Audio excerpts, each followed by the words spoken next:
Bienvenidos todas y todos, gracias por la asistencia. Empezamos a las 7 en punto. El dibujo este representa cómo podía estar la Academia de Platón. Bertrand Russell, que fue científico, filósofo, matemático, de las personas más leídas en el siglo XX, publicaba en su Historia de la Filosofía Occidental cómo en la Academia de Platón, que estaba situada en la afuera de Atenas, se desarrollaba la actividad intelectual en conversaciones, coloquios y debates, y también en lecciones magistrales. Pues eso es lo que queremos hacer en la Academia, y lo que estamos haciendo este año con los debates en Moratín, seguir el espíritu académico y a partir de un ponente prestigioso en un tema, que puede ser académico o no, pues establecer un debate para que intervengamos todos. ¿Y por qué el tema de hoy? Dos libros recientemente publicados, los que se referirá de Ignacio, han colocado de nuevo en la palestra el antiguo dilema del diálogo entre la ciencia y la fe. Él nos va a aclarar cómo, a pesar de que estos libros tratan de demostrar la existencia de Dios, no es una cosa que se pueda demostrar científicamente, pero como tanto la religión y la ciencia, o la fe y la ciencia, pues pueden añadirse dimensiones o aclarar algunos aspectos. Y para tratar el tema este que tenemos a una persona bastante joven porque un joven académico, joven por su dinamismo intelectual, entrega e ilusión que la mantiene como mejor que cada uno de nosotros. Una persona que posee una extraordinaria inteligencia, capacidad de trabajo y capacidad de servicio, siempre dispuesto a servir con buena cara y con generosidad. Ignacio Núñez de Castro nació dentro de 17 días, hace 87 años, aquí en Málaga, muy cerquita. Ingresó muy joven en la Compañía de Jesús, con 18 años, en 1955, y se ordenó sacerdote en junio de 1969. Los estudios en Málaga los completó en el Colegio San Estanislao, el bachillerato, y luego, en solo 8 años, entre 1962 y 1970, obtuvo 3 licenciaturas. En 1962 la Facultad Filosófica Complutense, título de licenciado en Filosofía. 4 años más tarde, en la Universidad de Sevilla, el título de licenciado en Ciencias Químicas, donde obtuvo el premio Real Maestranza de Caballería de Sevilla al mejor expediente de su promoción. 4 años después obtiene la licenciatura en Teología en la Facultad de Teología de Granada. Y solo 2 años después realiza el doctorado en Ciencias, nada más y nada menos, pues con Federico Mayor Zaragoza, y recibiendo el premio extraordinario del doctorado. Entre su formación no acabaríamos nunca, pero quiero destacar que fue becario postdoctoral de la Fundación Alexander von Humboldt, teniendo allí una estancia como profesor. En su actividad profesional ha sido profesor ayudante y adjunto de bioquímica en la Universidad de Granada, profesor agregado de bioquímica en la Universidad Autónoma de Madrid entre 1973 y 81, y desde el año 1981, durante 31 años, en la Universidad de Málaga, catedrático de Bioquímica y Biología Molecular. Ha recibido muchas distinciones, pero por destacar una, el Premio Maimónides de Investigación, concedido por la Junta de Andalucía. Su magisterio no se ha limitado a estas universidades, sino que ha sido profesor invitado para hablar de filosofía de la naturaleza en la Universidad Pontificia de Comillas de Madrid, en San Salvador, en Argentina, Córdoba, en la Universidad Javeriana de Colombia, y en México fue invitado por la red de universidades iberoamericanas a dar un curso sobre bioética. También ha sido profesor habitual durante muchos cursos en la Facultad de Teología de Granada y 30 años en el Seminario Diocesano de nuestra sociedad.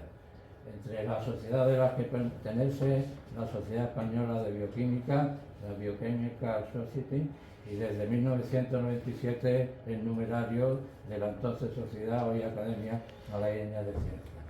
Sus trabajos científicos han ido sobre todo en dos líneas, hasta 1975 estudiando la regulación del ciclo de los ácidos tricarboxílicos en levadura, y desde entonces hasta poco antes de su jubilación como profesor universitario del metabolismo del nitrógeno en células tumorales.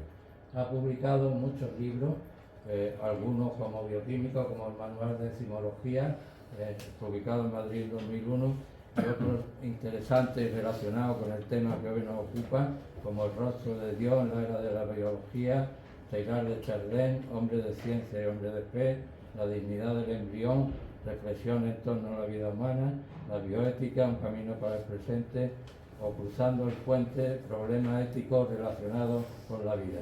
Este escrito en colaboración con Eduardo López Arcisaste.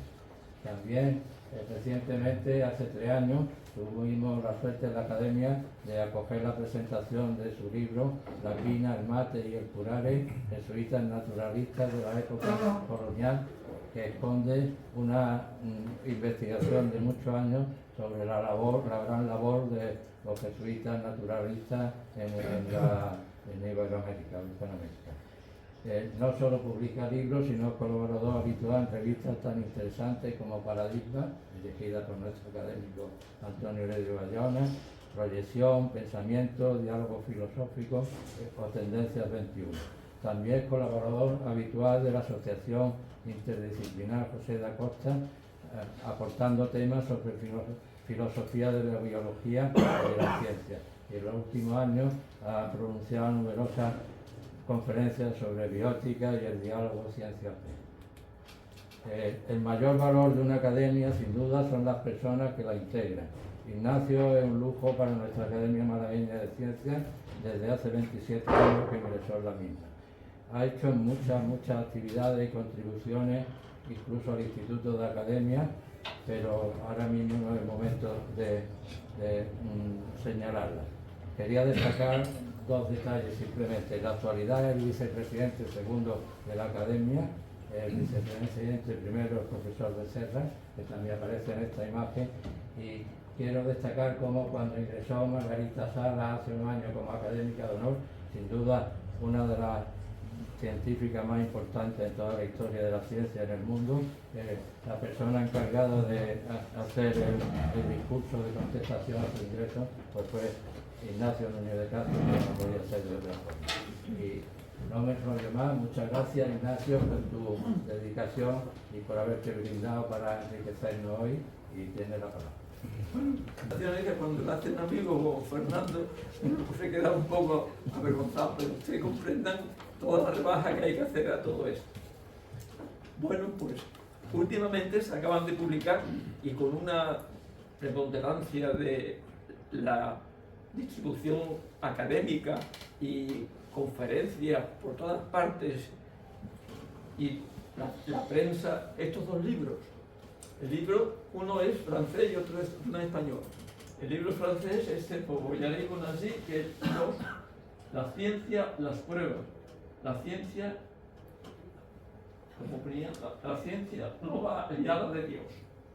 Y luego este otro, Las pruebas, evidencia científica de la existencia de Dios, de José González Hurtado.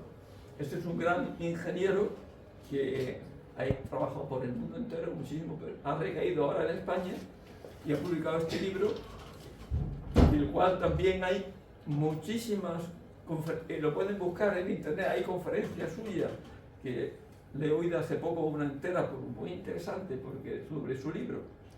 Pero en fin, ¿qué pasó? Que esto lo leyeron algunos de los académicos y tenemos un chat interno en la academia. Entonces, pues aquí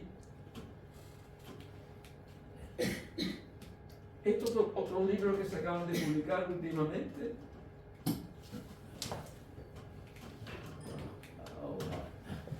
Bueno, pues esto es Biología sin Dios. Bueno, este se acaba de presentar el día 5 en Madrid. Hoy estamos a 9, hace 4 días.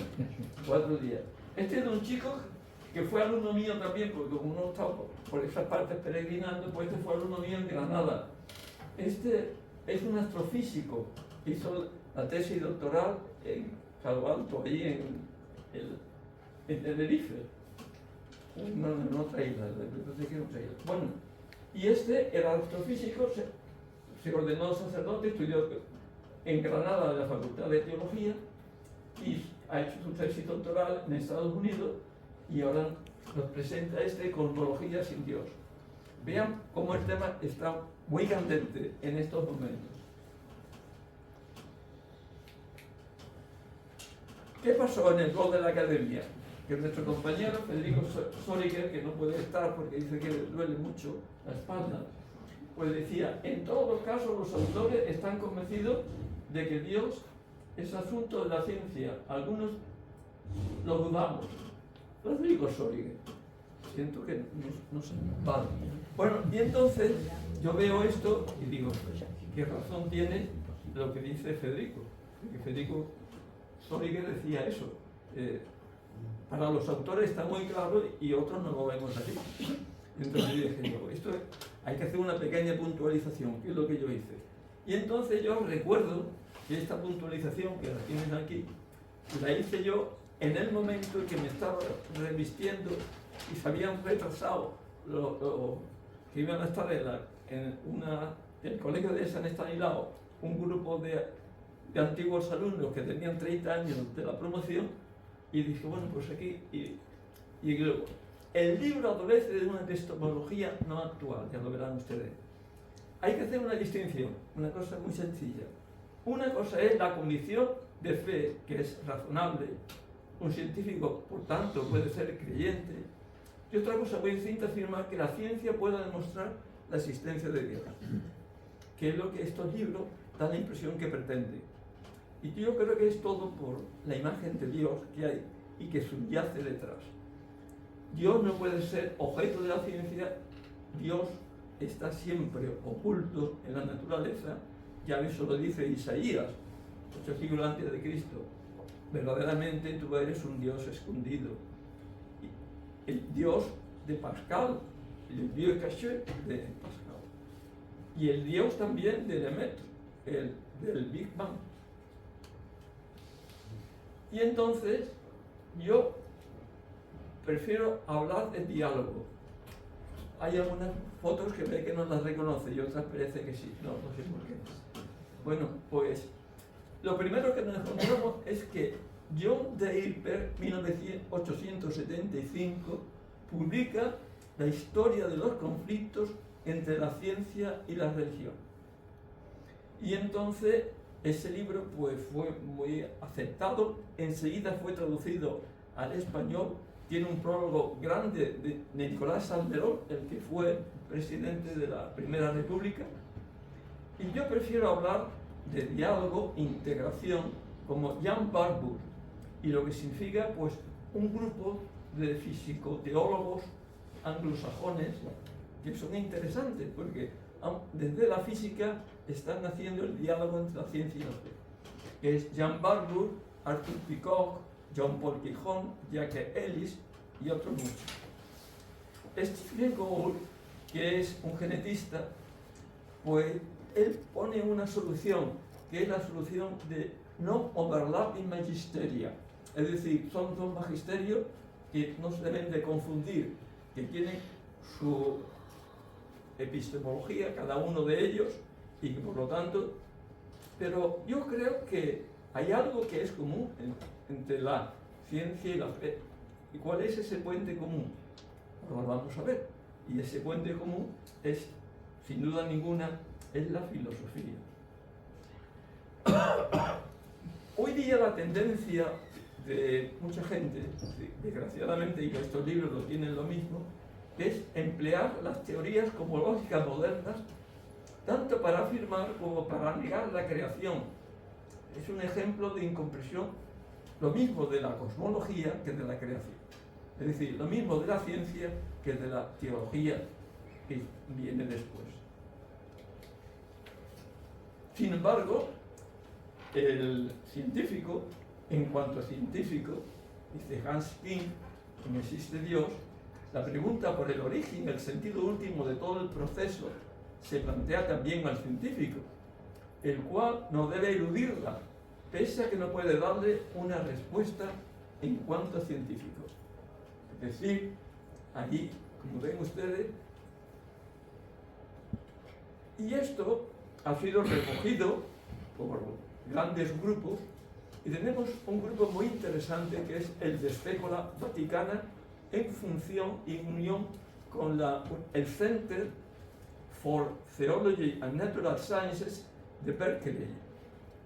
Estos publicaron en el año 1987, 300 años después de la publicación por Isaac Newton de la Philosophia Naturalis Principia Mathematica, pues publicaron todo lo que fue una conferencia sobre este tema del diálogo de ciencia y religión, pero incluyendo la filosofía.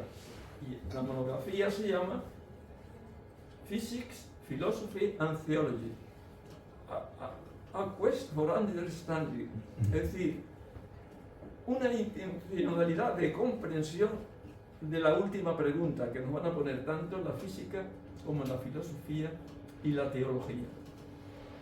La conferencia fue presidida por Robert Russell, que ahora en día es el presidente de este Center for Theology and Natural Sciences de Berkeley, de California. Y luego publicaron una serie de tomos muy interesantes. Yo los tengo todos porque tuve un amigo en Specula Vaticana, porque están aquí los compras, valen los $150 cada uno, pero no todos, o sea, por eso los tengo, porque si no, no los tendría. Bueno, pues, y ahora lo más interesante de todo esto es que Juan Pablo II se interesó mucho por la conferencia, y entonces a él le mandaron todas las notas finales que habían hecho. Entonces el Papa publicó una carta que le mandó al director de la Specula Vaticana, el padre Josh Coyne, un americano muy simpático, pues, que estuvo aquí una vez en Málaga. Pues el padre Josh Coyne le manda al Papa Juan Pablo II, o San Juan Pablo II, una carta tremendamente interesante. Mira, aquí sale la fotografía. Es una carta de Juan Pablo II, ya el 1 de junio de 1988, que es cuando se publica el libro, al director de Specula Vaticana, Josh Coyne. Esto es casi un libreto, porque tiene toda una gran demostración de su pensamiento, de todo lo que piensa el Papa. Nos dice una cosa bastante interesante. Él dice como los teólogos tienen que aprender mucho de los científicos. Dice, ojalá los teólogos de hoy hicieran como San Alberto Magno, que aprendió tanto de la ciencia de su tiempo. Y hoy la teología debería aprender mucho de los científicos. Pero él hace, el Papa, una frase que yo creo que es de estas frases lapidarias que se deben de recordar para siempre. Dice, la ciencia puede purificar a la religión de sus errores y supersticiones. Una frase muy profunda. Y la religión puede purificar a la ciencia de sus idolatrías y falsos absolutos. Yo creo que esto merece un programa de investigación de mucho tiempo, entre el diálogo entre la ciencia y la religión. ¿Dónde se encuentra la ciencia y la religión?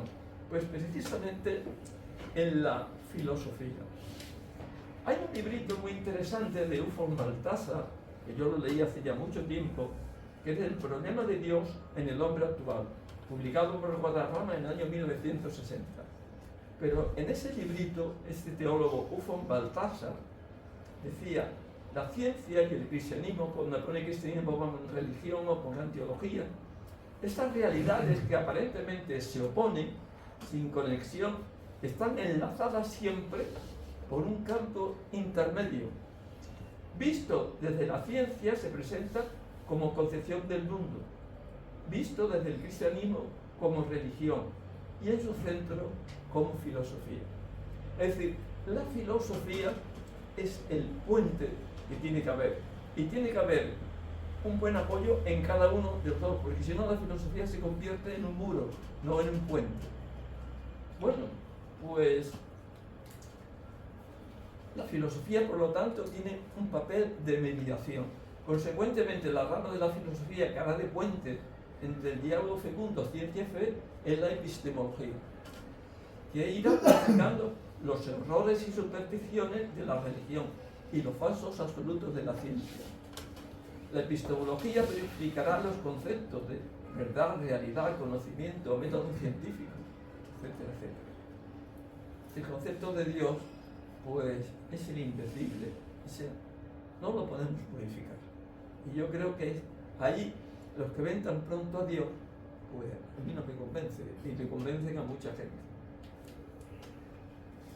Pues estas cosas las estaba oliendo un alumno mío, curioso, un ingeniero de la Nestlé en Suiza, de la fábrica Nestlé, pero era un ingeniero de sistemas que contrató la español, granadino, Julio Moreno Dávila. Y entonces él ha publicado un libro, al cual yo le he puesto el prólogo, que el libro es La filosofía, puente y muro de la ciencia y la fe. Cuando ya se jubiló, se vino a Granada, está entre Granada y Suiza, y asistía a las clases mías en Granada. Quehacer de la filosofía de ser cifra hermenéutica del discurso científico, con el que intentamos comprender nuestro mundo en su verdad de criatura, libre de falsos absolutos, ya que nuestro conocimiento de la realidad siempre será asintótico, una búsqueda sin término, diría Popper, y por otra parte pertenecerá también al quehacer de la filosofía liberar los discursos religiosos de los errores e interpretaciones de los símbolos en los que se expresa el lenguaje religioso y por tanto desenmascarar sus vanas afirmaciones y supersticiones. Si esto lo aplicamos, por ejemplo, a las primeras páginas del Génesis, pues las primeras páginas del Génesis están hablando. Esto es un peligro que lo tuvo hasta Pío XII, como vamos a ver ahora, con el Big Bang. Esto es un peligro que siempre está.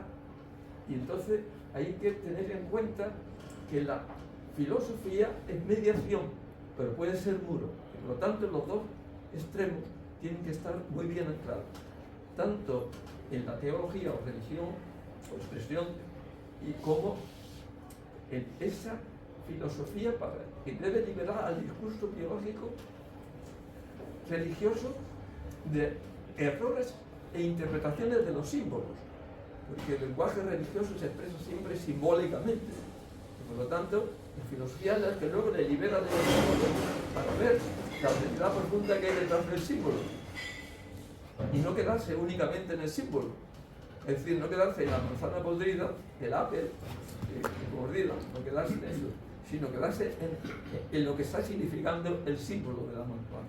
Bueno. Pertenece a la ciencia y no a la teología dar respuesta a las preguntas: ¿cómo surgió el universo? ¿Qué entendemos por materia? ¿Cómo se originó la vida en la Tierra? ¿Cuál es el mecanismo de la evolución? ¿Cómo surgió la inteligencia humana? Todo eso pertenece a la ciencia. Las preguntas sobre el sentido de la vida y de la historia quedan fuera del contenido de las ciencias experimentales. Pero las ciencias experimentales no son el único contenido del saber humano, son todas las ciencias humanas y todas las formas de conocer que tiene el hombre, de dónde vengo, a dónde voy, qué sentido tiene la realidad. Aquí recordar dos autores claves. Por una parte tenemos a Karl Popper y a Thomas Kuhn. Para Karl Popper, la lógica de la investigación científica, libro clave en epistemología.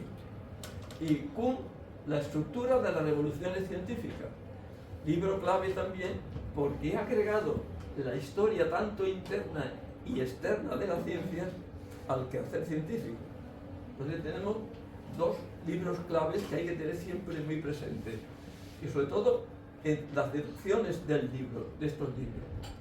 Popper nos habla del método hipotético deductivo, es decir, Popper cierra completamente el método inductivo. El método inductivo, pues, debe ser un método hipotético y deductivo, y también el método puramente deductivo de las ciencias. Es decir, en este sentido, pues Popper iría un poco por lo de Kant, que luego veremos, de los juicios analíticos sintéticos de la ciencia. Que hay que buscar una hipótesis que sea falsable. Falsable quiere decir que se pueda experimentar y demostrar por la experiencia que la hipótesis es falsa si lo es. Y si la experiencia no demuestra la falsedad, pero hay que poner a la hipótesis en las circunstancias peores para que, si es falsa o tiene algún pequeño rabillo de falsedad, que aparezca. Porque hay, como dice Popper muy bien, esa asimetría entre la verificación y la falsación. Aquello de que el coche anda con 4 ruedas, pero con que se pinche una ya no anda.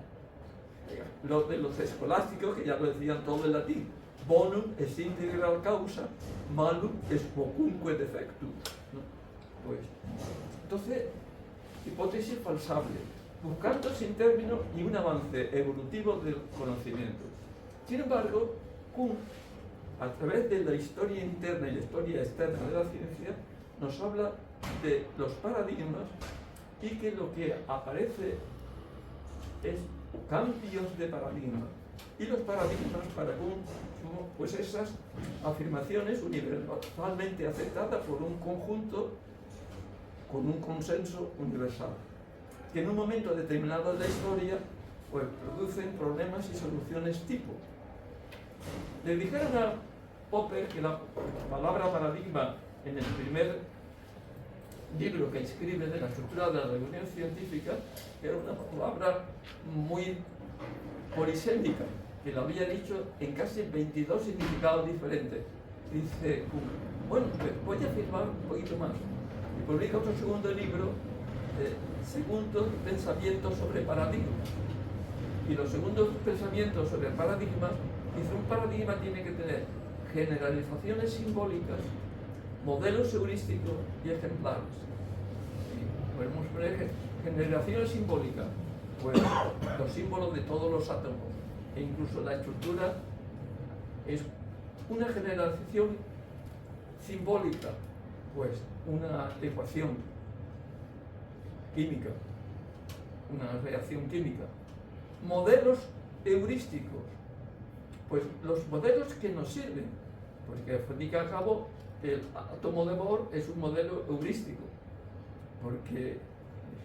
y ese modelo heurístico del átomo de Bohr que nosotros vemos y que lo vemos siempre, pues el mismo modelo de la doble hélice del DNA es un modelo heurístico que a nosotros nos sirve para buscar, con esa búsqueda sin término. Y luego los ejemplares, que son donde vamos aplicando las generalizaciones simbólicas y los modelos heurísticos que tenemos.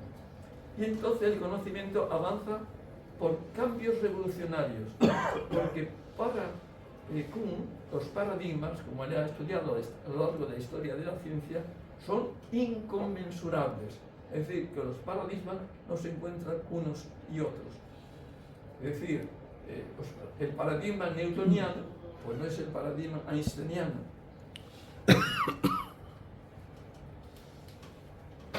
Ahora, el otro momento importante es ¿qué queremos decir cuando decimos Dios?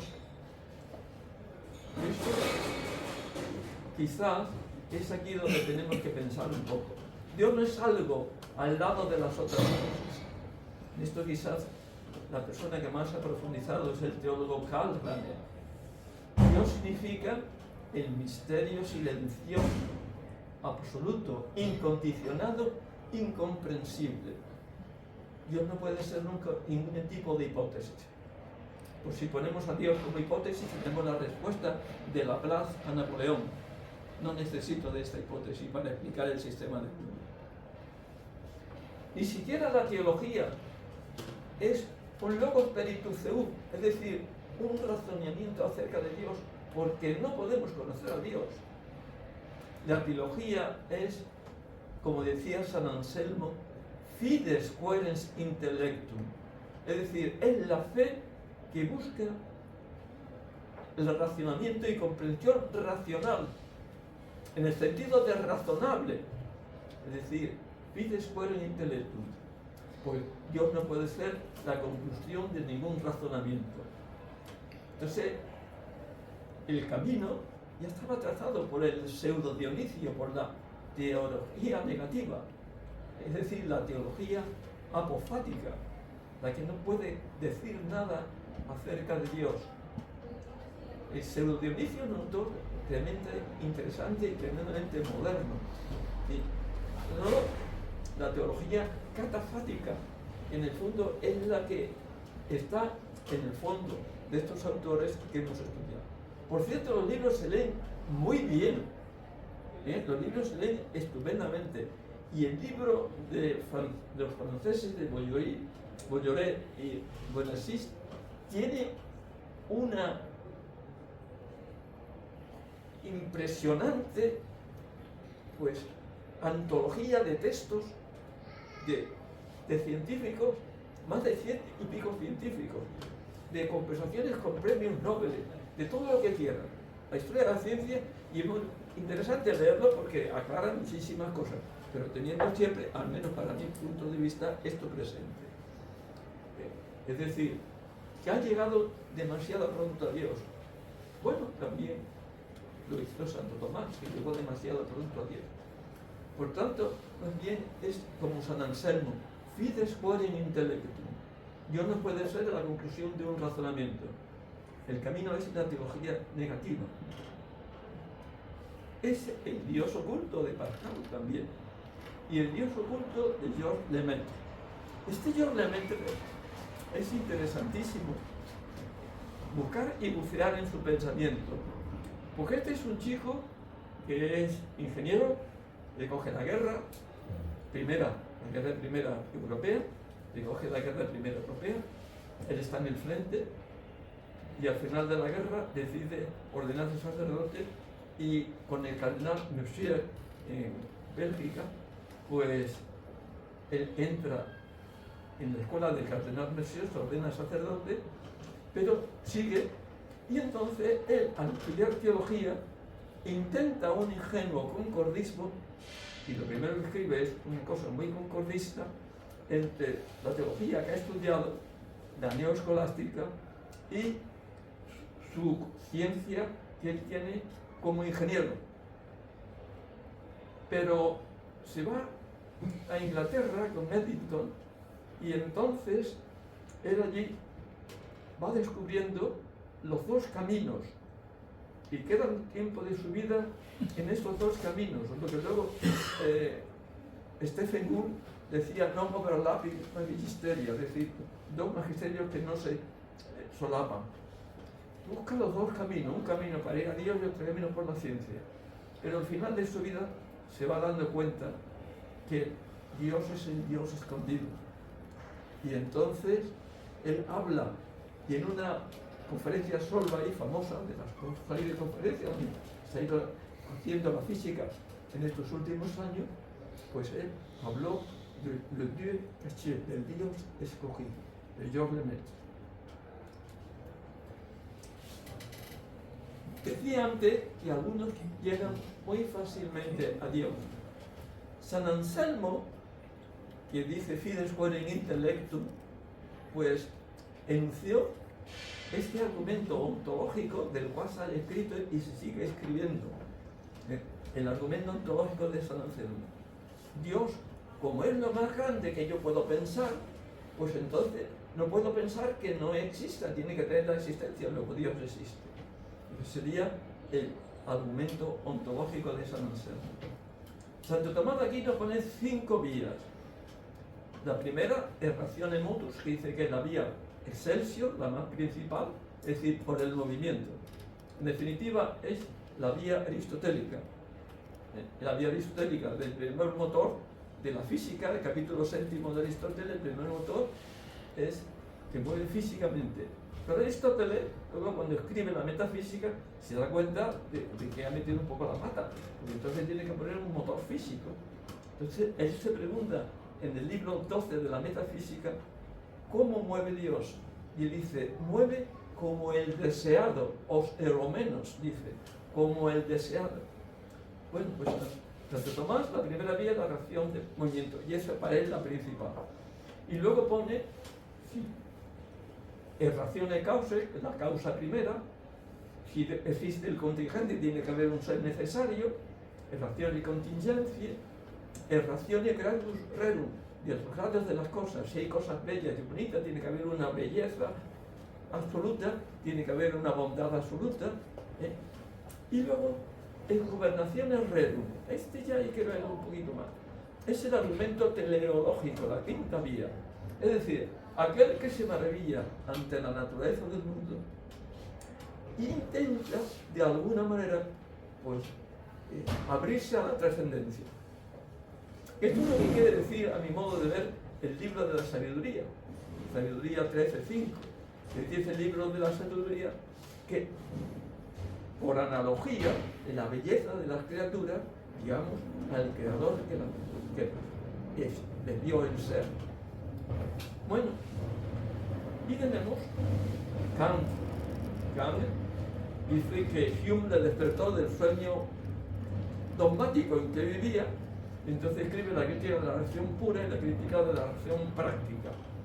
Y él nos habla de los juicios sintéticos, que no llevan al conocimiento ni pueden llevar nunca, porque de la razón, eso es lo de Hume, que había negado el principio de inducción.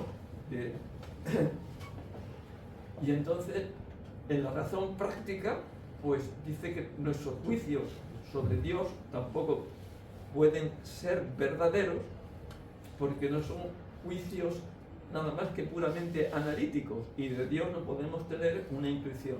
Luego, no podemos, el argumento ontológico de San Anselmo lo critica, y para él las 4 primeras vías tomistas son un resumen del argumento. Todo resumen después evoca el argumento ontológico anselmiano. Y entonces Kant sí llega a Dios, pero llega a Dios por la ética. Santo Tomás llegó muy claramente a Dios, y para él no tenía dificultad ninguna. Quod omnes dicum Deum. Después de cada día pone quod omnes dicum Deum. ¿Cuál es la imagen subyacente a todo esto? Pues el Dios cosmológico aristotélico de Aristóteles. Aristóteles concebía el cosmos, como ustedes saben, la Tierra, las esferas, el firmamento, todavía utilizamos la palabra en castellano, las estrellas firmes, y luego el cielo empíreo. Y los planetas eran planetas empíreos, el vagabundo, eran los errantes que andaban por el cielo, los planetas. Bueno, pues es el Dios cosmológico Aristóteles, el motor inmóvil, tanto del libro 7 de la física como del 12 de la metafísica. Kant critica las pruebas clásicas de la existencia de Dios. Él critica el argumento ontológico, porque de Dios no podemos tener ninguna intuición. Critica el argumento cosmológico, que son en definitiva las vías tomistas, y que son en definitiva lo que hacen estos libros, que es una expresión maravillosa, muy bien hecha, que está muy bien hecho del argumento, pero es un argumento cosmológico. Al Dios que pueden llegar es al Dios cosmológico aristotélico, pero no es este que nos ponía Ranner, el indecible, el imponderable. Y el argumento teleológico, la quinta vía tomista. Este argumento siempre, al menos nos sobrecoge. Al mismo Kant ya lo decía. Hay 2 cosas que me sobrecogen: el cielo estrellado encima de mí y la conciencia moral dentro de mí. Y ese fue el que le llevó a Dios, la conciencia moral dentro de ella. De él lo que le llevó a Kant. Según Kant, las 4 vías en el fondo se reducen al argumento ontológico, juicio analítico. No podemos tener intuición del necesario. La quinta vía es la admiración del orden de la naturaleza. Es la prueba que a lo largo de la historia de la filosofía se ha llamado el argumento teleológico. El libro de Bolloré y Benassi, a mi juicio, en su primera parte es una muy larga y documentada exposición magnífica del argumento teleológico. soportado por una exhaustiva documentación de testimonio de científicos, entre ellos varios premios Nobel. Pero, como soporte último, él evoca el principio antrópico, o el ajuste fino que encontramos en todas las variables físicas del universo. De lo que se llama el fine tuning, ese ajuste fino de todas las constantes físicas del universo. De estos, Borrow y Tipler, pues editaron este librote que es gordo, de Anthropic Cosmological Principle. Este principio del argumento teleológico, pues a mucha gente le ha llevado a pensar, ¿no? Bueno, ¿y qué hay después de esta maravillosa y cómo podemos ver todo este universo? Bueno, pues John Borrow recibió, ahí lo tienen ustedes, recibiendo el premio Nobel de la reina Isabel II de Inglaterra, no el premio Nobel de la teología, que le llaman, el premio Templeton. Económicamente es mayor que el móvil, es bastante mayor que el móvil. Estos autores psicoteólogos que yo le llamaba antes, todos han recibido el premio Templeton, tanto como Jan Barbour, como Arthur Peacock, como John Polkin Horne, como Jack Elliston. Y Borrow también lo recibe, y él pone al principio: durante muchos años había agrupado colección de resultados no publicados, revelando una serie de coincidencias entre los valores numéricos y una serie de constantes fundamentales de la naturaleza. La posibilidad de que nuestra existencia pueda depender prácticamente de estas coincidencias de todas las constantes: la constante de Boltzmann, la constante de Planck, la constante cosmológica de Einstein, la permisividad del vacío. Bueno, pues este es el argumento del principio antrópico. Fíjense ustedes que el mismo Darwin, él durante toda su vida no quiso que le llamaran incrédulo. Es más, se enfadó y en una carta dice que no quiero que me llamen unbeliever, sino agnóstico. Bueno, en una carta que él tiene a Asa Gray, con el que tiene mucha correspondencia, este era un botánico americano y tiene mucha correspondencia con Darwin. Y en una carta de 1860 dice: no puedo pensar que el mundo, tal como lo vemos, es el resultado del azar. Y sin embargo, no puedo considerar cada caso aislado como resultado del diseño. Dice, y el caso que pone, que allí pongo el número exclusivo, es que dice: yo puedo explicar por evolución de la selección natural la charnela de un bivalvo, de una almeja. Yo puedo explicar eso. Pero no puedo explicar que el universo es el resultado del azar. Y dice él: estoy metido y siempre lo estaré en un embrollo irremediable. Es decir, una confusión, estoy confundido en esto. Y es verdad que al final de su vida, pues él nunca aceptó que le llamaran unbeliever. Es curioso también que el primer Hawkins, no el segundo, pero el primer Hawkins, al final de su libro La historia del tiempo, dice, en la historia del tiempo dice: incluso si hay una teoría unificada posible, se trata de un conjunto de reglas y ecuaciones. ¿Qué es lo que insufla fuego en las ecuaciones y crea un universo que pueda ser descrito por ellas? El método usual de la ciencia de componer un modelo matemático no puede responder a las preguntas por las que debe haber un universo que sea descrito por el modelo. Lo escriben ustedes y luego le preguntan en una revista, en un periódico alemán, y entonces él dice: Gott blessed the universum auf. Dios es el que insufla el universo. El primer Hawkins. Sin embargo, en el último libro de Hawking, el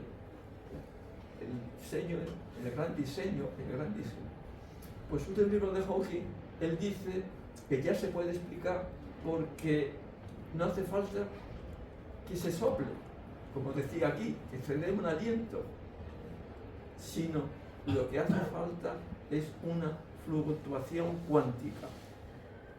Pero una fluctuación cuántica está confundiendo algo que es muy importante, que no se debe de confundir, que es el vacío físico con la nada. Porque la nada es la nada del ser, el no ser. Pero el vacío físico tiene sus propiedades. Porque las ondas electromagnéticas están en el vacío físico. Pues así queda un poco. Aquí le pongo dos autores que son bastante interesantes, son ya del campo de la biología, Monod y Christian de Dief.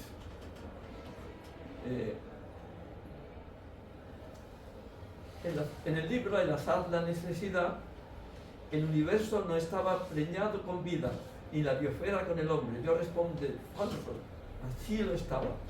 Dice Christian de Dief de la fase de Monod. El Monod dice, el universo no estaba preñado de vida, ni la biosfera con el hombre. Yo respondo, falso, sí lo estaba.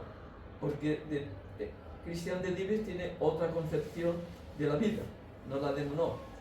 Y dice, he enfrentado dos personalidades paradigmáticas.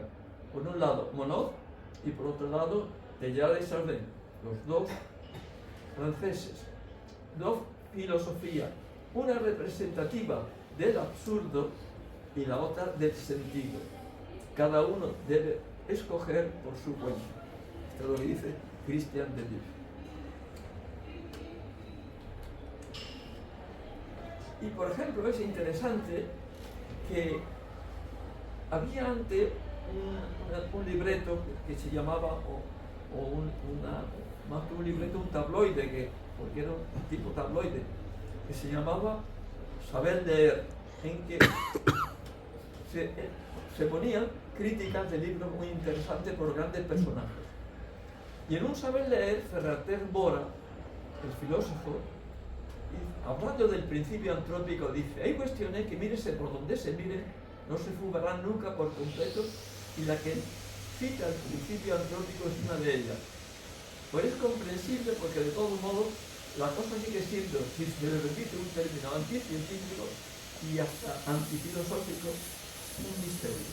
Es decir, quedarnos pasmados ante el misterio de la vida, pues lo que nos lleva es a una gran pregunta. Nos lleva a una gran pregunta, pero no nos lleva lógicamente a dar una respuesta.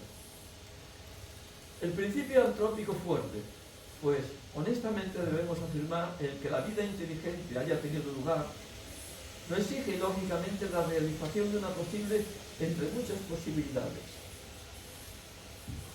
Sin embargo, el principio antrópico débil, pues está claro, estamos aquí, pues has tenido que cumplir todo para que estemos aquí. Pero ese es el principio antrópico débil. El fuerte es que eso ha tenido una intencionalidad. Igualmente, desde la biología actual, no es posible la afirmación absoluta de un puesto privilegiado del hombre en el universo. Es decir, eso que decía la ortogénesis de fondo de Teilhard de Chardin. El hombre es una especie biológica. En ese aspecto es una especie biológica más. O sea que luego el hombre tiene otras dimensiones, pero desde el punto de vista biológico es una especie biológica más. Pero el método científico no es la única fuente de conocimiento, ni siquiera la más importante, a pesar del enorme desarrollo de la ciencia actual. ¿Cuál es mi postura personal? Y ahora voy terminando para que podamos tener...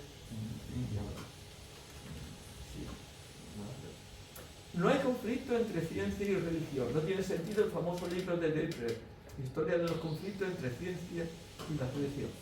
No me parece oportuna la afirmación de Gould no overlap magisterio, porque tiene que haber un momento de encuentro. Debe haber un sano y constructivo diálogo. Ahora, el misterio de Dios no puede estar al final de un razonamiento científico. Dios no es una hipótesis. Como diría Karl Rahner, Dios es la tesis que fundamenta todas las hipótesis. La ciencia parte siempre de hipótesis falsables, Luego, el conocimiento científico es siempre asintótico, no refleja la realidad, es siempre interpretativo. La ciencia nos da siempre respuestas provisorias dentro del paradigma aceptado, porque puede cambiar completamente el paradigma. Sin embargo, hay otra fuente del conocimiento humano. ¿Cómo encontró San Agustín? Encontró a Dios barraneando en su interior. Él tiene en las confesiones algo precioso, como él va buscando por el mar, por la tierra, por el aire, por los filósofos griegos, por los presocráticos. Dice, y lo encontré intimio, íntimo meo, e superior sumo meo. Kant llegó a Dios mediante la razón práctica, que es el argumento trascendental. Dios es la condición de posibilidad de la ética. Y Zubiri, pues, por la admiración de la convicción suya de religación. Lo otro es lo que me hace a mí ser mí mismo. Y por lo tanto, estoy religado a lo otro. Toda esa concepción de la religación en su vida. El género apologético que utilizan estos libros es muy respetable, pero no creo que lleve a nadie a una convicción creyente. Es razonable la concepción de fe en Dios, que es razonable, y es razonable que el científico se pregunte y quiera tener siempre una actitud fidens querens intellectum, una actitud de búsqueda y de búsqueda racional, y que la vaya buscando por todas partes.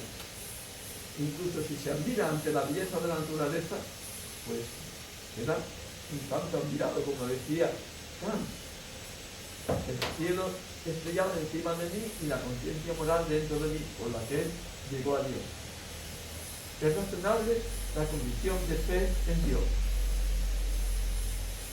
Bueno, pues ahora yo lo único que quiero decir es que ponerle un poco, decirle la cantidad de centros de estudio que hay, incluso de revistas, donde uno puede acudir a todos estos para aclararnos un poco.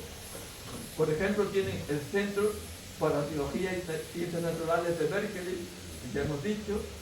En Estados Unidos existe la Templeton Foundation, que tiene el Metanexus Institute, que además, pues, incluso ayuda económicamente sobre religión y ciencia, y tiene sus congresos, uno en Madrid, otro en Filadelfia, al que yo he asistido.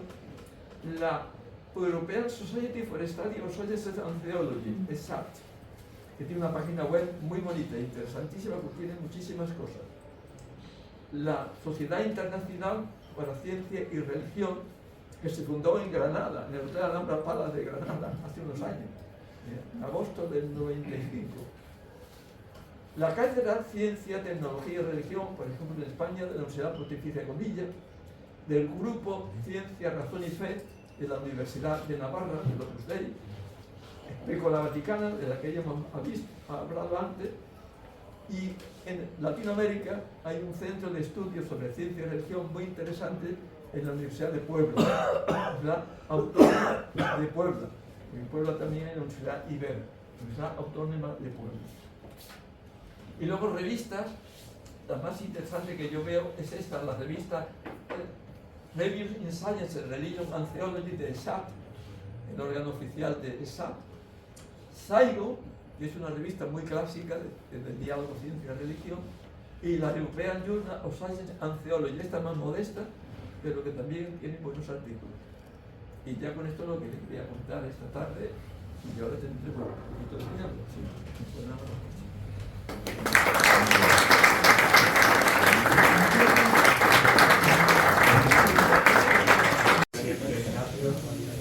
Y abrimos ahora un turno de coloquio, de debate, mejor dicho, para los que quieran pues, intervenir, si están de acuerdo, si no, pues están otras quejando. Ignacio, bueno, has dicho una cantidad de cosas interesantes que casi cada párrafo que has dicho daría lugar a una pregunta. Pero hay una cosa que me ha llamado mucho la atención porque nunca había pensado en ella, que es la distinción entre el vacío físico y la nada. Entonces, ¿podrías hablar algo del tema? Sí, esta es una confusión que hay, que es muy frecuente, porque la nada es un concepto filosófico y el vacío físico es un concepto físico. El vacío físico es que es, vamos a ver, yo no soy físico, no te lo podría explicar claramente, pero es aquellas si limitamos, tenemos que limitar un espacio, porque decimos vacío físico, un espacio en el que quieran, sea el universo entero, el universo es limitado.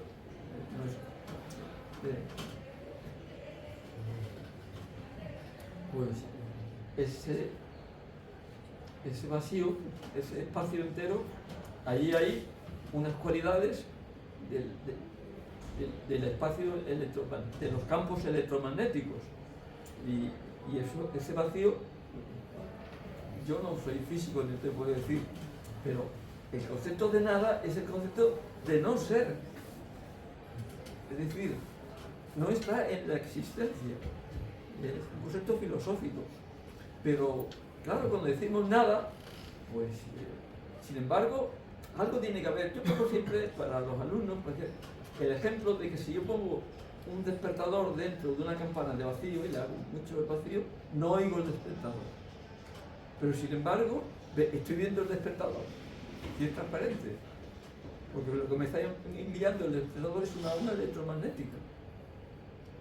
Entonces, pues podemos poner el kilomicrón más pequeño que podamos poner de vacío, con la máquina más potente de hacer vacío. Pero ahí todavía está el campo electromagnético, está lo que se llama pues la permitividad y la conductencia o algo así. Hay otra palabra que no me sale ahora mismo, a lo mejor. El mu sub cero y el epsilon sub cero. Y hay algún físico que puede dar. Entonces son dos conceptos completamente diferentes. Y el distinguir es muy bueno para estas cosas. La escolástica fue la que enseñó a distinguir. El campero intelectual de la escolástica es maravilloso, porque la escolástica siempre lo primero que hacía un escolástico es distingo. Pues aquí hay dos cosas y que tenemos que distinguir porque los conceptos son diferentes. Sí, porque en el vacío aparecen y desaparecen partículas, ¿no? Por lo que yo sé. Sí, aparecen y desaparecen partículas. Esto es la fluctuación cuántica. Y eso si se puede explicar, se explica perfectamente. Pero no explica el por qué existe. Claro.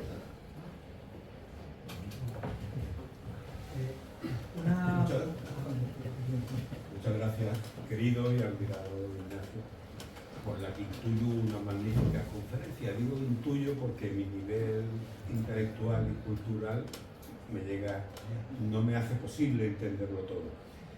Sí que estoy firmemente de acuerdo en lo que ha dicho, que no debe haber conflicto entre fe y ciencia. Yo me congratulo de que en los últimos años, a muchos niveles, y especialmente en esta academia, haya habido un acercamiento entre la ciencia y las humanidades, incluyendo en las humanidades la filosofía, el sentido de la religión, el sentido de la moral, y usted es un perfecto ejemplo. Yo creo que uno puede ser totalmente, tener una fe profunda en no creer y hacer una ciencia honesta. La ciencia, yo creo que es una acción noble siempre. La porque ciencia es nobilísima desde el punto de vista humano. Y se puede ser. Ahora, desde el punto de vista religioso, la ciencia es atea, en este sentido.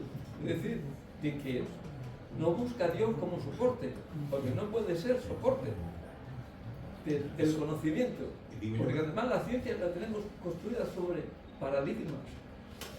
Y también se puede ser profundamente creyente y hacer buena ciencia. El problema es que uno, por ser profundamente creyente, esa posible soberbia no le haga despreciar a los demás. Y el que es profundamente no creyente, su posible soberbia le haga no respetar a los demás. Sí, eso sí. Y bueno, la ciencia yo creo que nunca nos llevará jamás a comprender la totalidad del universo. Nunca. Y la fe, pues quizás sí, pero como ha dicho, la fe no podemos comprobar. Lo que creemos en algo que está muy por encima no es comprobable. El tema es que el ser humano siempre tiene una sensación de orfandad, de sentirse débil y perdido en el mundo. Bueno, débil, Y que quizás la religión sí. Pero el que Dios nos haya dado capacidad para entender el universo, eso es impresionante. Somos muy débiles, correcto, pero el que Dios nos haya dado la capacidad para entender el universo, eso es impresionante. Es decir, somos débiles, porque no, es decir, somos capaces de intuir. Yo creo que la ciencia siempre lo que nos lleva es a un panorama maravilloso y fantástico. No podemos buscar evidencia. ¿Sí veis? Por eso, lo que acaba de decir, pues puede haber una ética profunda en una persona que no vea claro, no tenga convicción creyente. Y otra cosa es el ateo militante, porque el ateo militante lo que tiene es una creencia equivocada. Pues es como un fanático, pero con signo opuesto. Sino es el hombre que busca, que va buscando. Y sinceramente, cuando la gente busca a Dios, pues llega a encontrar algo que es muy difícil. Es tremendamente difícil. Y tienen ustedes, ¿y cómo se llega? Pues miren, esto es increíble. Tenemos, por ejemplo, el caso de García Morente, el filósofo español. García Morente, incrédulo, catedrático en Madrid, se autoexilia cuando la guerra, en una noche, está oyendo a Berlioz y ve.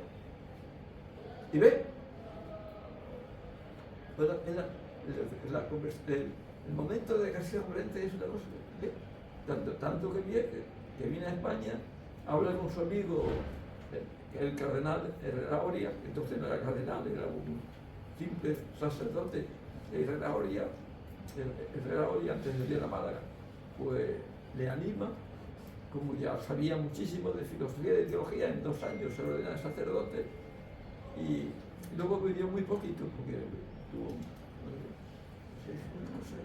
una cosa curiosísima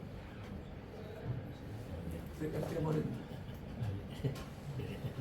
Muchas gracias por traer hasta casa el debate. Yo quería preguntarte, desde tu perspectiva como científico y también como sacerdote, si la religión la ciencia nos ha convertido en una nueva religión plagada, por así decirlo, de dogmas, que además corre el enorme peligro de desmoronarse como un castillo de naipes. Por ejemplo, los 2 libros que acabas de enseñar, si ahora uno ve lo que se ha publicado en el primer trimestre de este año, gracias a los descubrimientos del telescopio James Webb, ahora los parámetros del universo pues empiezan a caerse en pedazos.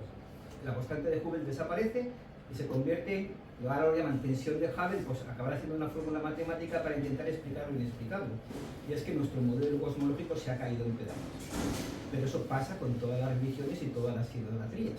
Entonces, si la epistemología, que es lo que nos has traído, es los principios y métodos de conocimiento humano, para entender a Dios y para entender al mundo, las podemos considerar como ortogonales si quitamos la epistemología de la teología, o sea, el método epistemológico teológico, incluso de la enseñanza, nos quedamos con la ciencia, con su método, que lo único que nos está enseñando, si tienes ojos abiertos, es a descubrir realidades falsarias que se suceden una detrás de otra y que te dan cualquier cosa menos un sentido de la existencia. Entonces, ¿cómo podríamos luchar contra eso desde una perspectiva simplemente como agentes sociales? Es decir, las humanidades se han caído de la enseñanza y la ciencia se ha convertido en la nueva religión, y ahora la religión falla por todos los lados. Fernando, es que habíamos puesto en algo falible, en algo que es falible, que es la ciencia, es falible. Salía es absoluta. Es decir, hay que educar a quitar, así como hay que quitar de la religión errores. Por eso me parece tan genial la frase de San Juan Pablo II. Así como hay que quitar de la religión errores y supersticiones y maneras de interpretaciones de símbolos absolutos y realistas, había que quitar de la ciencia también los superrealismos que hemos encontrado en la ciencia. Es decir, se han hecho valores absolutos. Y valores absolutos, un valor absoluto es el del realismo científico. Es decir, que priva muchísimo en nuestras facultades, el realismo, último el realismo científico. Y usted, la ciencia nos da conocimientos, a lo más buenas interpretaciones de la realidad, pero nunca es absoluto, como acabas de decir tú ahora. Esto, Santo Tomás, que era un genio, porque Santo Tomás era un genio increíble, pues Santo Tomás ya decía que los errores sobre las cosas científicas, sobre la ciencia, nos llevan a una falsa y sentencia sobre Dios, el conocimiento de Dios. Y él decía, que eso lo decía él, que ten mucho cuidado porque podemos cambiar, y luego dada la historia, la zona de Santo Tomás, de cada lado de la historia vamos cayendo, y ahora la psicología parece que la teoría estándar parece que era inquebrantable, y ahora parece que en las últimas misiones del telescopio no sé cómo se llama. James Webb. ¿Qué? James Webb. James Webb. Pues nos ha dicho que parece que lo que estaba tampoco tan claro. Es decir, que hay que buscar ahora, pues habrá que investigar y hacer otro modelo. Otro modelo que no sea pues la relatividad general, una constante cosmológica. Se han caído muchos modelos. Einstein se empeñó en que el universo era infinito, y lo que es en el tiempo. Luego lo fueron diciendo, no, mira, hay muchas cosas que te dicen que esto se acaba. Y empezando por la termodinámica. Y ahí está Lemaitre, pues fue el primero que... Y Lemaitre, y esto sí que voy a intentar explicar esto un momentito, que antes lo he dicho. Lemaitre tuvo una desilusión impresionante oyendo a Pío XII. Pío XII en un congreso de ciencias, pues habló, sin haberle consultado, siendo él el presidente de la Academia Pontificia de Ciencia que estaba presente, pues habló Pío XII de que ahora las últimas investigaciones que hay que nos dicen que el universo, pues llegó un momento del Big Bang. Dice, esto es el Génesis, fiat lux. Y Lemaitre, aquello le produjo una tristeza enorme, porque él decía desde el principio, esto nada más que... Lemaitre tenía muy buena formación filosófica, decía, esto nada más que una manera de ver, y que yo lo que explico no es ni muchísimo menos, no quiero hacer, ni porque le acusaron de ser una apologeta, y no, mire que no, sino esto es, a mí las ecuaciones de Einstein me dan esto, y veo que las ecuaciones de Einstein me dan una constante cosmológica, y que esta constante cosmológica, que tiene un valor, pues eso es 10 elevado a menos 20, a menos 120, y luego aparece ahí un dígito. Pues yo, el maestro decía, en este momento, pues no quiero que esto sea afirmar lo que no quiere decir nada más que desde el punto de vista del ser, que se haga la luz, que sea la luz, pero nada más. Y entonces Lemaitre habló con varias personas y llegaron a hablar con Pío XII, y al año siguiente tuvo otro discurso Pío XII a una academia también de físicos, que había otro congreso de astronomía en Roma, y cambió completamente el chip, el mismo Pío XII.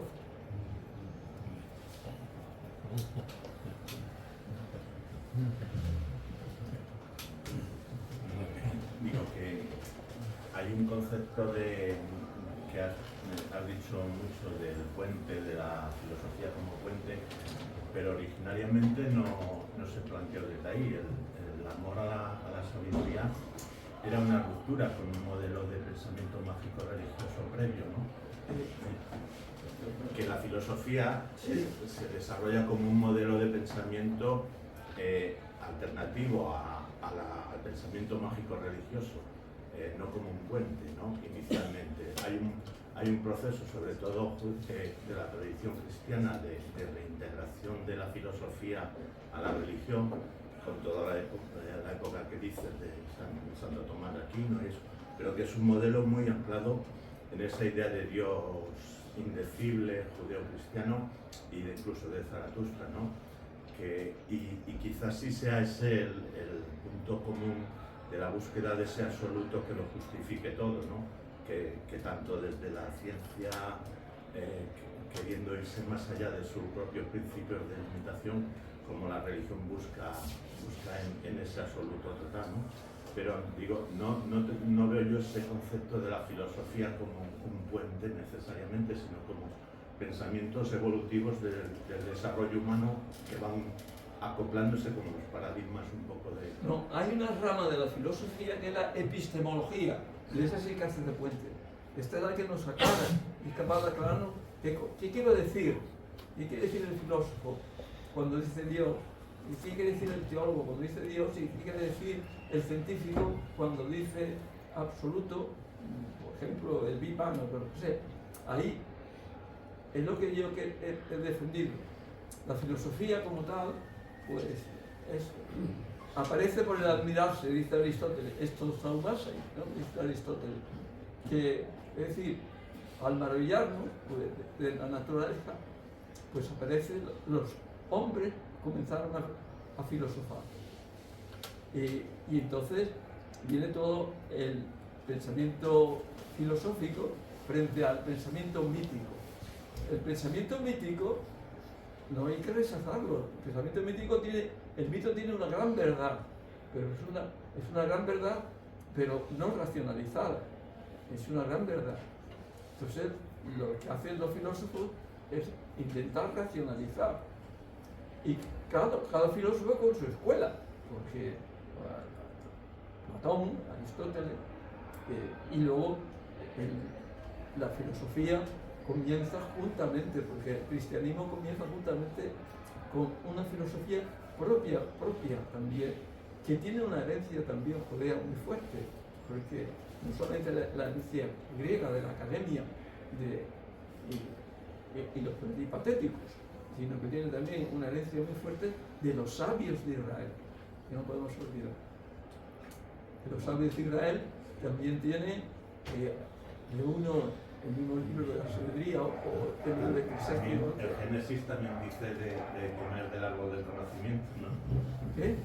El Génesis, que habla del árbol del conocimiento y es lo que te saca del paraíso, ¿no? Bueno, pero ahí todo eso es un lenguaje completamente mítico, pero que tiene un gran sentido profundo, como el mito siempre tiene un gran profundo. Yo quería decir una cosa sobre ciencia. Aquí se está hablando de ciencia, pero en realidad yo creo que se habla de ciencia materialista. Porque en realidad el materialismo es un intruso en la ciencia. Está totalmente refutado. Por ejemplo, el tema que más conozco yo, que soy médico, es el de la consciencia.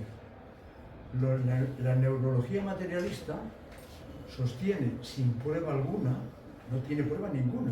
Además, dice que no sabe cómo el cerebro, ni dónde ni cuándo crea la consciencia. Ellos lo dicen, pero es el cerebro el que la crea. lo cual es increíble en ciencia. Bueno, pues por medio de resonancia magnética, electroencefalografía, balanza, etcétera, etcétera, se ha demostrado que sin cerebro hay conciencia. Por ejemplo, hay más de 20 casos publicados de hidrocefalias máximas que tienen una lámina de cerebro aplastada contra el hueso craneal y que son personas que hacen una vida normal. Incluso hay un inglés que es un genio matemático. Y sostiene también que para los movimientos, para la visión, para la audición, para el razonamiento, para todo, se usan las áreas cerebrales funcionales. Y resulta que estos casos de hidrocefalia no tienen áreas funcionales y la persona vive una vida normal. Y otro caso, por ejemplo, que se ha demostrado también científicamente, es el de las experiencias cercanas a la muerte. El cerebro está muerto clínicamente durante muchos minutos, durante mucho. Hay un caso de 45, es el que yo conozco, quizá haya más, pero 45 minutos que volvió a la vida. Pues hay un porcentaje de entre el 10 y el 20% de casos de, por ejemplo, de paradas cardíacas, que luego refieren cosas que por medio de electroencefalografía, resonancia magnética y expertos, comités de expertos, neurólogos, psiquiatras y psicólogos, demuestran que no puede ser alucinación. Es una experiencia real, catalogada y demostrada científicamente. Entonces, cuidado que la ciencia ya no está en contra o separada de la fe.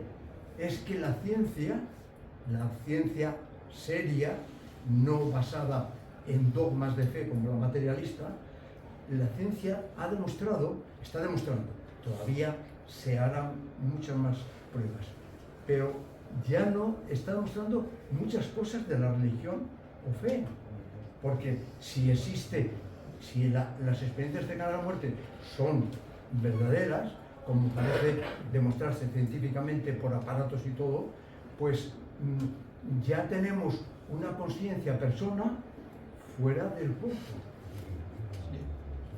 Estamos hablando de otra cosa. Me gustaría saber la opinión. Le digo honradamente que me sobrepasa lo que usted me pregunta. Digo que la ciencia, y lo que yo he intentado de explicar un poco sobre el contenido de estos libros, se hablan de ciencia experimental, fundamentalmente ciencia física, ciencia química, algo de biología pone, pero muy poquito ponen, porque no son biólogos ellos ni no hablan de oídas. Y entonces decir, ¿qué cae dentro del campo de la ciencia? No hemos querido hablar pues, de lo que hoy día se entiende por ciencias experimentales, que esto es lo que estas cosas que usted nos está diciendo, hay cosas muy importantes e interesantes, pero ahí no podemos nosotros ni hablar, sino aquellas cosas que tienen un paradigma establecido, que son ciencias paradigmáticas, y en el momento de diálogo de esta ciencia con lo que puede ser, por otra parte, una confesión convincente de fe, ya sea fe cristiana, ya sea fe, porque en estos congresos donde hay de religiones, pues hay cristianos, hay musulmanes y hay judíos presentes generalmente, y también de países orientales, de los cuales conocemos muy poco porque en nuestra cultura no tenemos preconceptuales ninguno, y es muy difícil que comprendamos lo que nos dice un indio de todo esto, de su experiencia fundamental. Buenas tardes. Yo quisiera saber, en la conferencia, que es de ciencia y religión, ciencia y espíritu, la conferencia ha salido por, creo yo, un librito que ha publicado sobre Teilhard de Chardin. Después también ha comentado algo sobre el autor Teilhard de Chardin. Teilhard de Chardin es un científico y a la vez teólogo, filósofo. Entonces le pregunto, ¿está usted de acuerdo en que es uno de los pocos autores, de todos los que ha nombrado y los que no ha nombrado, de uno de los pocos autores que ha unido mejor ciencia y espíritu? Pero usted, ¿están de acuerdo? Estoy que si yo estoy aquí ahora mismo como sacerdote y como cura, es por Teilhard de Chardin. Y puede explicar por qué, porque yo sé. Pues sí se lo explico, mire usted. Yo estaba estudiando ciencia y aparecen los libros de Teilhard de Chardin, y entonces en ese momento pues estaban prohibidos a los jóvenes en los seminarios. Y yo tenía un rector que le dije, mira, yo creo que ya estoy suficientemente reformado y quiero leer a Teilhard. Dice, bueno, pues me conocía, dice, bueno, usted leerlo. Y para mí fue me llenó tanto espiritualmente Teilhard de Chardin, que fue el que me hizo que yo siguiera adelante con entusiasmo en lo que iba a hacer, que fue terminar los estudios de química, y empezar teología en Granada. De tanto es así que la invitación para mis órdenes sagradas ponía un texto de Teilhard de Chardin de la misa sobre el mundo. No le puedo decir más, pero ha sido... O sea que es uno de los pocos autores que han unido mejor ciencia y religión. Increíble, increíble. Lo que pasa es que yo no era el tema de hoy. Ya el Chardin ha dado muchas charlas, pero no era el tema de hoy.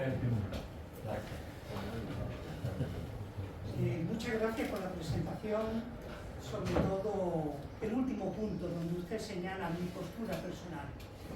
Permita mi inquietud.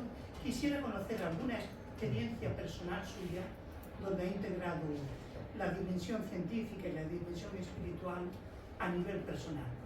Muchas gracias. Pues a nivel personal, pues mire, es mi vida.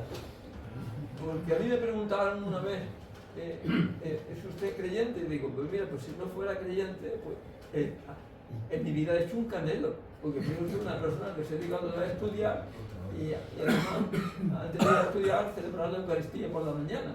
Pues digo, mire usted, yo ya tengo unas tensiones muy fuertes, pues es mi vida. Yo nada más puedo decirle que esto lo he sentido, lo he vivido, que quizás me ayudó muchísimo la personalidad de Pierre Teilhard de Chardin, que era porque además tenía una capacidad de amplitud, de conciencia, que yo creo que lo que tenemos que tener, una gran amplitud de conciencia. Y Teilhard tiene una amplitud de conciencia inmensa.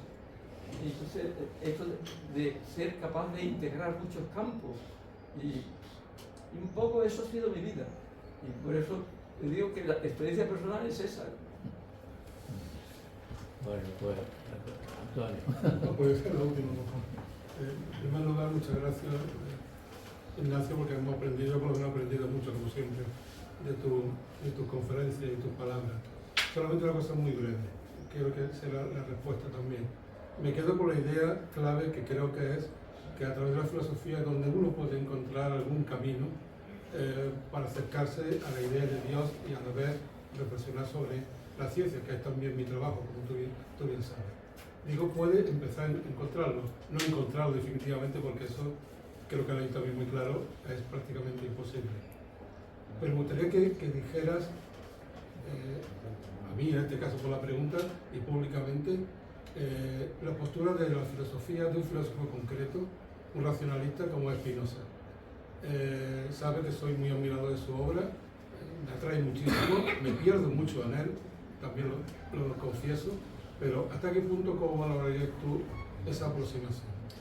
Mira, yo creo que para mí Spinoza es un gran filósofo, como sabéis, de origen judío, es un hombre que tiene una cultura bien profunda, pero que es un hombre que ama la naturaleza y llega personalmente a una conclusión: natura sive Deus.